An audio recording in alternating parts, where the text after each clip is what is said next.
लक्ष्मीच्या पावलाने या मालिकेच्या येणाऱ्या प्रोमोमध्ये आपल्याला पाहायला मिळणार आहे आणि ते म्हणजेच फायनली अद्वैत कलाकडनं डिझाईन्स तयार करून घेण्यासाठी तयार झालेला असतो। त्याला कळलेलं असं की कलाने जे काही सकाळी त्याला सांगितलेलं असं की प्लीज ह्या वेळेला तू माझी गोष्ट ऐक, ही गोष्ट त्याला समजलेली असते कारण स्वामीनाथन घरी आलेले असतात आणि नंतर तो ज्या काही ओल्ड डिझाईन्स असतात त्या दाखवतो, परंतु त्यांना अजिबात हे आवडलेलं नसतं।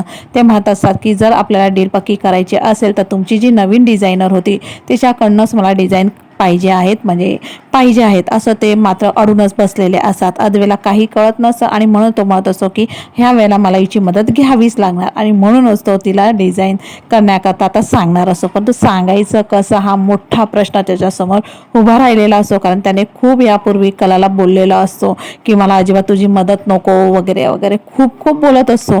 कलाला मात्र आता कळलेलं असतं की फायनली आता हा देखील माझ्याकडेच येणार आहे। तो बेडवर बसलेला असतो, कलाकडे वाकड्या नजरेने बघत देखील असतो, परंतु कला मत असे की याला माझ्याशी बोलायचंय, परंतु हा मुद्दामून आडेवेडे घेत आहे, स्पष्ट का बोलत नाही। प्रत्येक वेळेला याचा ॲटिट्यूडच मध्ये येत असतो आणि म्हणूनच ती म्हणत असते जोपर्यंत हा येणार नाही तोपर्यंत मी देखील याच्याशी बोलणार नाहीये।